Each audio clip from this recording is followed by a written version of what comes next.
दोस्तों नमस्कार। इस समय भारत की अर्थव्यवस्था को लेकर अलग-अलग तरह के संदेश आ रहे हैं और आज जिसकी हम चर्चा करने वाले हैं वो इसलिए महत्वपूर्ण है क्योंकि इस समय एक तरफ तो ईरान का मामला अभी पूरी तरह सुलटा नहीं है। दूसरी तरफ हम बात कर रहे हैं अल नीनो की, जिससे हमारी ग्रामीण अर्थव्यवस्था पे बहुत ज्यादा असर पड़ सकता है। और तीसरा, इस समय जो बार-बार मैसेजेस आ रहे हैं कि जिससे हमारी शहरी अर्थव्यवस्था चलती है और ज्यादातर बड़े शहरों में आईटी सेक्टर का जो रोल है, वहां पे जो डिक्लाइन हो रहा है, उससे भी आर्थिक चुनौतियां देखने को मिल रही। अगर दोस्तों आप देखें पूरे देश में सबसे ज्यादा अगर कोई कमाई का साधन है, जहां हम वैल्यू एडिशन कर रहे हैं, वो है हमारा आईटी सेक्टर। ये वो क्षेत्र है जो डबल डिजिट में ग्रो करता था। इस बार ये 6% घटा है। इसका मतलब ये है कि अभी तो शुरुआत है। अभी जो चुनौतियां हैं जिसकी आज हम चर्चा करेंगे, उनकी तो अभी शुरुआत है और जैसे-जैसे वक्त बीतेगा, क्या ये समस्याएं और गंभीर होंगी या हमारी कंपनियां, हमारे सरकारी डिपार्टमेंट और सरकारी नीतियां वक्त को समझते हुए बहुत तेजी से अपने में बदलाव करें। आज चर्चा का मुद्दा यही रहने वाला है। ये इसलिए आपके लिए इम्पोर्टेंट है क्योंकि आपका व्यापार हो सकता है, आपके बच्चे अपना कैरियर ढूंढ रहे होंगे, आपके परिवार में लोग नौकरियां ढूंढ रहे होंगे। बहुत तरह का इम्पैक्ट इस क्षेत्र से आने वाला है। इसीलिए आपसे निवेदन है कि आप इस वीडियो को अंत तक देखिएगा और अगर आपने चैनल अभी तक सब्सक्राइब नहीं किया है तो कर लीजिए और इस वीडियो को भी शेयर करिए उन सब लोगों तक जो अपने कैरियर प्लानिंग में लगे हुए हैं। दोस्तों, मैं इस बात को क्यों कह रहा हूं कि भारत की सबसे बड़ी कमाई पर संकट है, क्योंकि अगर भारत की हम कमाई देखें तो सबसे ज्यादा जो डॉलर में इनकम हमारी होती है, वो टेक्निकली जो रिटेन होती है भारत में, वो होती है आईटी क्षेत्र के माध्यम से। इसीलिए भारत की रुपए की स्टेबिलिटी, ट्रेड डेफिसिट और बहुत सारी जो आर्थिक चुनौतियां हैं, उसको हम आईटी क्षेत्र के माध्यम से अभी तक संभाल पा रहे हैं। लेकिन अब चुनौती इस बात की है कि क्या भारत के आईटी सेक्टर पर वास्तव में चुनौतियां हैं, इसको समझना जरूरी है। अगर हम ध्यान से देखें तो आईटी सेक्टर करीब 315 बिलियन के आसपास रेवेन्यू जनरेट करता है और अभी करीब 6% डिक्लाइन हुआ है। मतलब अगर 6 की बात करें तो करीब 18 से 20 बिलियन डॉलर इस बार कमाई की उम्मीद जो है वो कम होने वाली है। इसका मतलब ये है कि अगर आप आईटी सेक्टर या किसी भी कंपनी में देखें तो जो फिक्स्ड कॉस्ट होती है वो तो उतनी ही रहती है।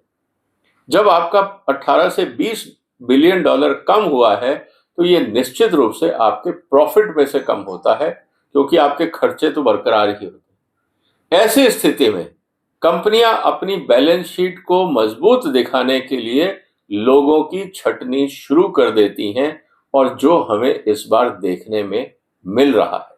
इसीलिए ये चर्चा महत्वपूर्ण हो जाती है। अगर हम बात करें कि आईटी सेक्टर का भारत की अर्बन इकोनॉमी में क्या फर्क है, जैसे खेती की जब हम बात करते हैं तो रूरल इकोनॉमी में कितना फर्क आता है, इसी तरह से आईटी क्षेत्र का हमारे यहाँ पे अर्बन इकोनॉमी में कितना फर्क आता है। अगर आईटी क्षेत्र में अगर कोई 100 रुपए कमाता है तो अर्बन इकोनॉमी में करीब 250 से 350 रुपए का इकोनॉमिक इम्पैक्ट आता है, जिसको हमें समझना होगा। कारण हाउसिंग रेंट, क्योंकि जहां जहां पे भी देखेंगे आप आईटी क्षेत्र हैं, वहां पे हाउसिंग बहुत तेजी से डेवलप हुआ है। इसके अलावा रिटेल एंड कंज्यूमर गुड्स, उन क्षेत्रों में और उन शहरों में मॉल्स आए हैं जहां पे आईटी के सेंटर्स ज्यादा हैं। आप कोरिलेट करके देखते रहिए। रेस्टोरेंट्स एंड फूड डिलीवरी, ये भी वही है जहां आईटी डेवलपमेंट ज्यादा है। ट्रांसपोर्टेशन, चाहे वो कैब्स हो, बाकी चीजें हो, उसका असर है। एजुकेशन, क्योंकि अपने बच्चों को अच्छी जगह पढ़ाना चाहते हैं तो वहां पे बहुत सारे प्राइवेट स्कूल्स और कॉलेजेस खुले हैं। हेल्थ केयर, प्राइवेट हॉस्पिटलों की भरमार हो गई है बिकॉज आईटी सेक्टर के कारण।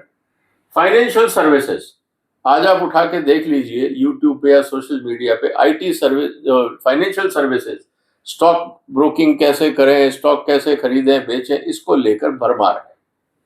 एंटरटेनमेंट एंड ट्रैवल भी इससे भी काफी असर पड़ता है। तो कुल मिला के बात यह है कि अगर आईटी क्षेत्र में इनकम होती है 100 रुपए की, तो ओवरऑल अर्बन इकोनॉमी में 250 से 350 रुपए का मल्टीप्लायर इफेक्ट आपको दिख सकता है। ये बहुत बड़ा कंट्रीब्यूशन होता है इकोनॉमिक डेवलपमेंट के लिए। अब इस बार की चुनौती पहले वाली चुनौतियों से अलग क्यों है, इसको भी जरा हम समझ लेते हैं। सबसे पहली चुनौती अगर आपको ध्यान होगी तो डॉट कॉम क्रैश हुआ था। उस समय इंटरनेट बबल बस्ट हुआ था और भारत में बहुत तेजी से आउटसोर्सिंग का मॉडल प्रचलित हुआ था, क्योंकि उस समय बहुत सारी कंपनियां कोलैप्स हुई थी और उनको लगा कि भारत में सस्ता और टैलेंट और मिल जाएगा, तो आउटसोर्सिंग का मॉडल शुरू हुआ। फिर 2008 में फाइनेंशियल क्राइसिस हुआ, बैंक्स कोलैप्स हुए, लेकिन जब बैंक्स कोलैप्स हुए तो उसी के साथ साथ दुनिया में डिजिटल ट्रांसफॉर्मेशन भी आ रहा था। ऑनलाइन पेमेंट सिस्टम धीरे धीरे उभर रहे थे, तो उसने भी भारत की जो आईटी इंडस्ट्री है उसको बहुत सपोर्ट किया।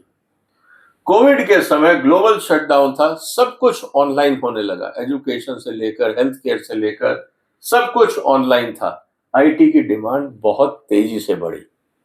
आप सोचिए कि जो हम आज की तारीख में जूम कॉल करते हैं, वेबएक्स करते हैं, कभी संभव ही नहीं था कि हम वर्क फ्रॉम होम के बारे में सोच सकें। कोविड ने बहुत कुछ सिखा दिया और उसको सपोर्ट किया आईटी क्षेत्र ने। अब क्या हो रहा है जो हमें दिख रहा है, अब हम बात कर रहे हैं एआई की। जो एग्जिस्टिंग मॉडल थे, जो ह्यूमन रिसोर्स ओरिएंटेड मॉडल थे, अब उनकी चुनौतियां हैं। इसका मतलब ये है कि अब जो आदमी है वो बहुत सारी जगह पे सॉफ्टवेयर या हार्डवेयर से रिप्लेस हो रहा है। ऐसी स्थिति में इसको आप ये कह सकते हैं अब ये स्ट्रक्चरल रिफॉर्म है। आज से पहले ऐसा नहीं हुआ था।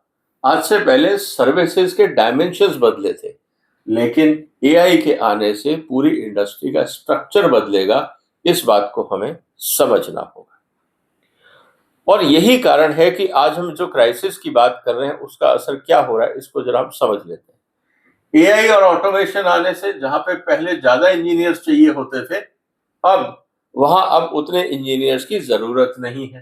तो अब क्या हो रहा है, एआई रिड्यूस्ड, जो एआई के कारण जो कोडर्स थे उनकी डिमांड कम हो रही है, मतलब हायरिंग कम हो रही है और साथ ही साथ प्राइस प्रेशर बढ़ रहा है, क्योंकि अगर आप ज्यादा दाम मांगते हैं तो जो क्लाइंट्स हैं वो अपनी तरफ से ही कहते हैं ठीक है हमें सर्विसेज नहीं चाहिए, हम एआई यूज कर लें। ग्लोबल स्लोडाउन, यूरोप अमेरिका में हमें देखने को मिल रहा है, हालत खराब है, इन्फ्लेशन है, रशिया वॉर के कारण, यूक्रेन वॉर के कारण और अब जो ईरान वॉर के कारण हालत खराब है। इसीलिए जब लोगों के पास पैसा नहीं है, कंज्यूमर के पास पैसा नहीं है, सरकार के पास पैसा नहीं है, तो स्पेंडिंग कम हो रही है। इसीलिए जो बड़े कॉन्ट्रैक्ट हैं वो खत्म हो रहे हैं। जहां तक बात है जीसीसी ग्रोथ की, foreign firms outsourcing to Indian companies पहले होता था, अब एमएनसीज जो है वो अपने ही सेंटर बना रही हैं, ग्लोबल कस्टमर सर्विस सेंटर। इसीलिए जो पहले revenue leakage from IT services firms, जब पहले वो कंपनियां आउटसोर्स करती थी भारत की कंपनियों को, तो अब वो एआई के माध्यम से अपने ही सेंटर अलग अलग देशों में लगा रहे हैं और भारत में भी एआई का उपयोग बढ़ाते जा रहे हैं। हायरिंग मॉडल, पहले मासिव कैंपस रिक्रूटमेंट होते थे, अब एआई आने से कोडिंग की जरूरत नहीं है, सब्जेक्ट की नॉलेज है। अब ये बात हमें समझनी होगी, उसको मैं और चर्चा करूंगा कि कैसे दुनिया में काम बदलेगा।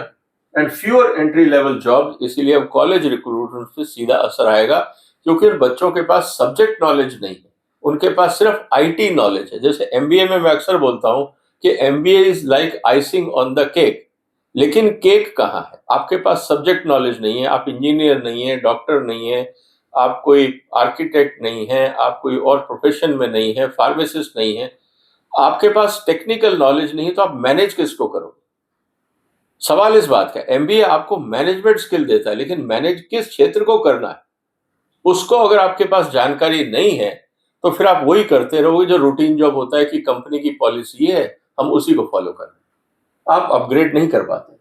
जियोपॉलिटिकल रिस्क, पहले आराम से दुनिया में शांति थी, लेकिन अब जिस तरह से टर्मोइल है, इसका असर यह हुआ है कि टेक्नोलॉजी पे स्पेंडिंग कम हुआ है, एआई की डिमांड बढ़ गई है। बिलिंग मॉडल, पहले एम्प्लॉय पर आवर बेसिस पे हम चार्ज करते थे, अब जो क्लाइंट है वो कहता है आउटकम बेस पे बात करिए, एआई का जमाना है, रिजल्ट देंगे आप पैसा ले लीजिए। इससे क्या हुआ, मार्जिन्स पे प्रेशर बढ़ता गया। और यही कारण है, अगर हम इसको देखें कि जहां पहले एप्लीकेशन डेवलपमेंट में 100 इंजीनियर लगते थे, अब आधे लगने लगे। सॉफ्टवेयर टेस्टिंग में जहां 50 इंजीनियर लगते थे, अब 1/5 हो गया है। कस्टमर सपोर्ट में जहां 200 लोग होते थे, अब एआई चैट लग गए हैं, 1/4 रिक्वायरमेंट हो गई है। मेंटेनेंस जहां पहले लार्ज टीम्स हुआ करती थी, अब सारी चीजें ऑनलाइन ऑटोमेशन बेस पे होने लगी हैं। तो कहने का मतलब ये है कि जहां पे काम 50 आदमी कर सकते हैं एआई के साथ मिलकर, मैं 100 आदमी के पैसे क्यों दूं? भारत की कंपनियां भी ये सोच रही हैं, विदेशी कंपनियां भी ये सोच रही हैं। इसका मतलब ये है कि less demand for people means downfall in people oriented economy. जब लोग ही कम रिक्वायरमेंट होगी, लोग ही कम होंगे, तो जैसे कोविड में हमने देखा था कि जब मूवमेंट नहीं था, तो मूवमेंट वाली सारी इकोनॉमीज को बहुत बुरा झटका लगा था, चाहे वो ट्रांसपोर्ट हो, एयरलाइंस हो, टूरिज्म हो, होटल्स हो, सिनेमा हो, एंटरटेनमेंट हो, रेस्टोरेंट इंडस्ट्री हो, हॉस्पिटल इंडस्ट्री हो, इन सबको झटका लगा था क्योंकि मूवमेंट नहीं हो रहा था। अब अगर मैन पावर रिक्वायरमेंट कम हो रही है, तो जहां जहां पे मैन पावर की रिक्वायरमेंट है इकोनॉमी में, उस पे झटका लगेगा। उदाहरण के लिए हम आपके साथ बात करते हैं रियल एस्टेट। जब लोग ही नहीं बढ़ेंगे, तो आप मल्टी स्टोरी टावर्स बना के किसको किराए पे दोगे, क्योंकि लोगों की संख्याएं घट रही हैं। तो जहां पे आप देखेंगे बड़े शहर जो भी हैं, जहां पे आईटी के लोग, कमर्शियल कॉम्प्लेक्स बनता था, वहां पे एक बहुत बड़ा कॉल सेंटर बनता था, और उसके आसपास हाउसिंग कॉम्प्लेक्स वही कंपनियां डेवलप करती थी कि लोग काम यहाँ करेंगे और यहाँ पे रह लेंगे, एक कॉम्बिनेशन बन जाता था। अब हालत ये है कि जब एम्प्लॉय ही नहीं है, जहां आप 1000 की जगह 500 एम्प्लॉय रख रहे थे, अब 1000 फ्लैट की जगह 500 चाहिए, तो 500 सरप्लस हो गए। इससे रियल एस्टेट पे असर आने वाला है। आप देखेंगे कि इस ऑफिस स्पेस की डिमांड कम है और हाउसिंग की डिमांड भी धीरे धीरे कम होगी। कुल मिला के जब स्पेस बढ़ जाएगी, डिमांड कम है, तो किराया भी कम होगा। इसीलिए कमर्शियल रियल एस्टेट पे नेगेटिव असर आएगा, प्रीमियम हाउसिंग पे भी नेगेटिव असर आएगा।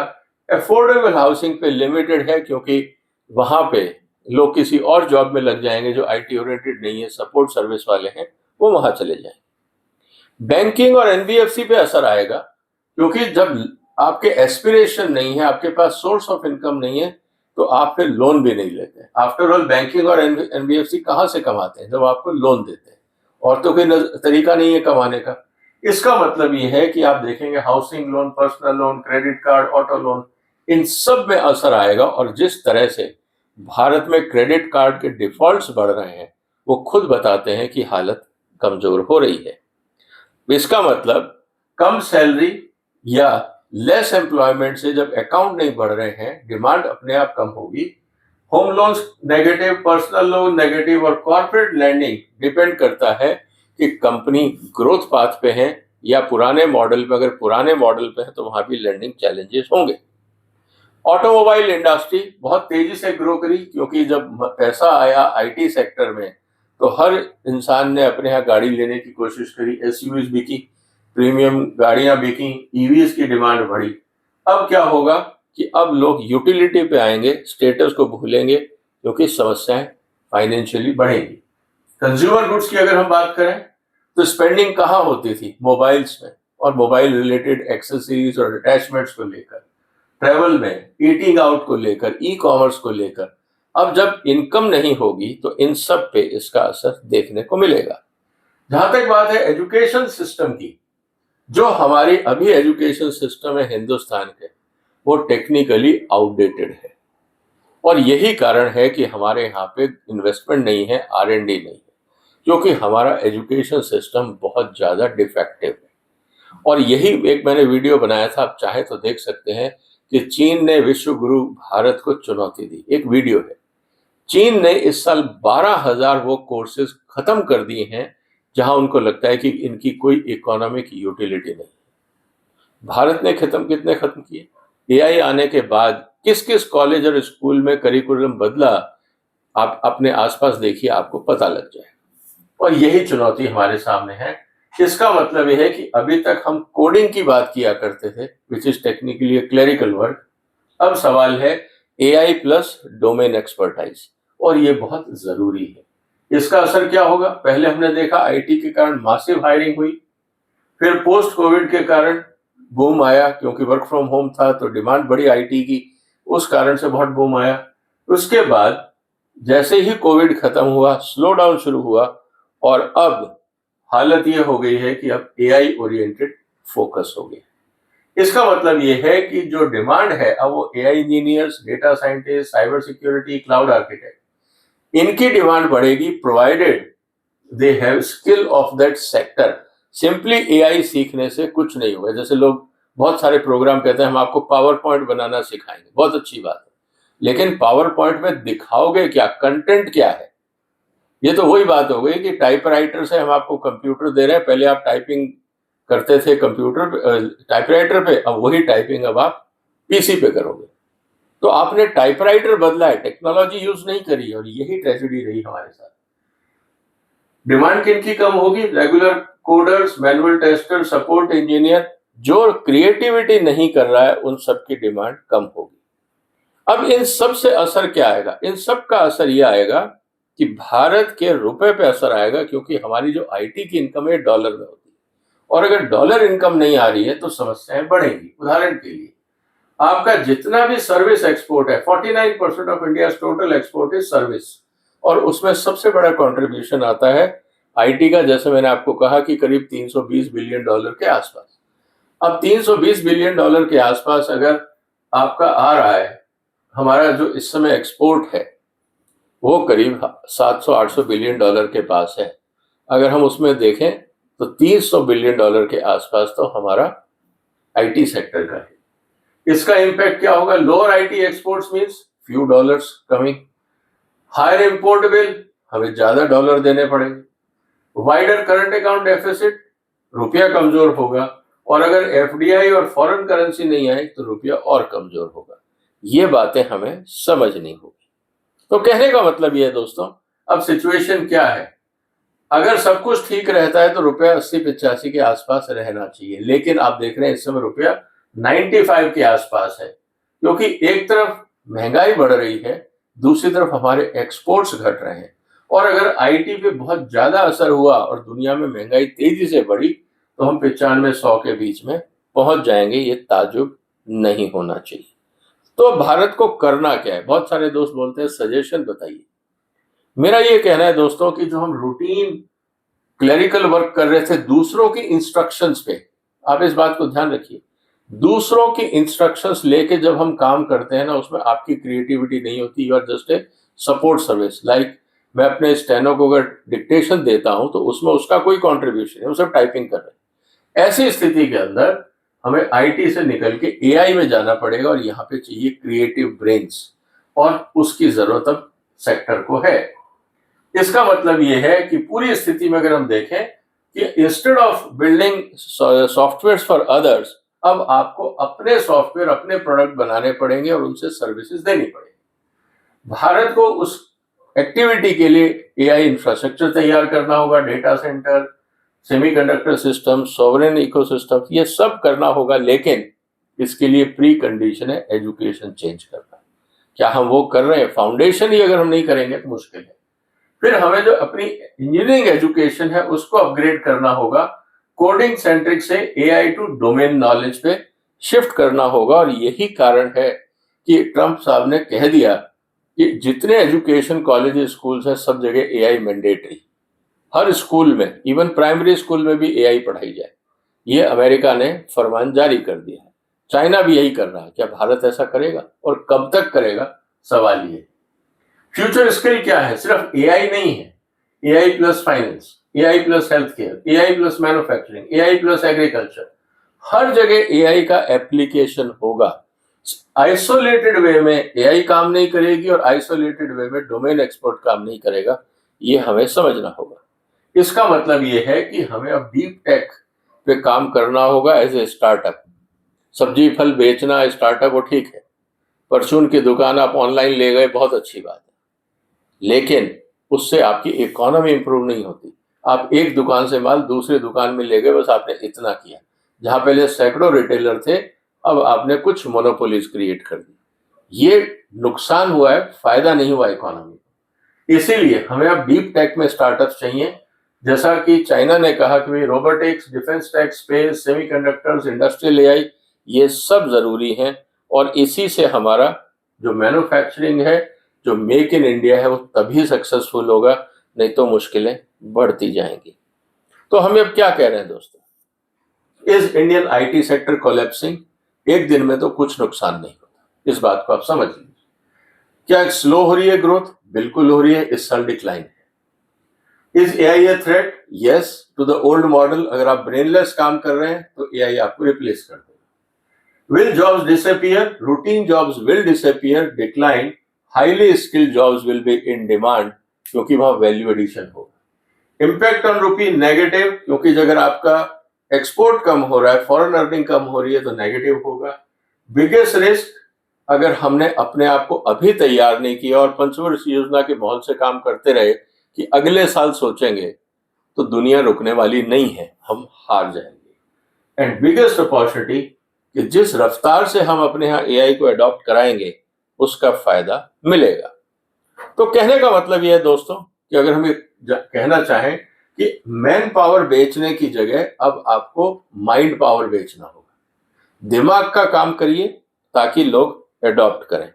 और सबसे इंपॉर्टेंट बात तो यह है कि आपका जो जीडीपी में इंपैक्ट है, जो अर्बनाइजेशन में इंपैक्ट है आईटी का, वो भी इंपॉर्टेंट है। क्योंकि आप कहने को तो आईटी बहुत छोटा सा है, 7 से 10% के आसपास जीडीपी का हिस्सा है, लेकिन 20 से 30% जो आपका जीडीपी है उसको वो असर करता है बिकॉज ऑफ परचेजिंग पावर।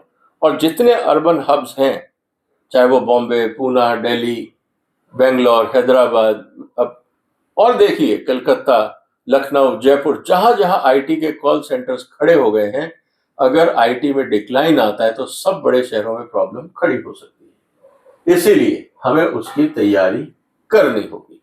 तो दोस्तों, आज की चर्चा का विषय यही था कि भारत की जो सबसे बड़ी कमाई का साधन है आईटी सेक्टर, वो संकट में क्यों है। तो मुझे लगता है आज की चर्चा से यह मुद्दा क्लियर हो गया होगा। आपके क्या सुझाव हैं कि इस चैलेंज को भारत कैसे उभारे, यहां से हम कैसे निकलें? जो भी आपके विचार हो कमेंट बॉक्स में लिखिए। इस वीडियो को शेयर करिए, चैनल को सपोर्ट करिए, सब्सक्राइब करिए।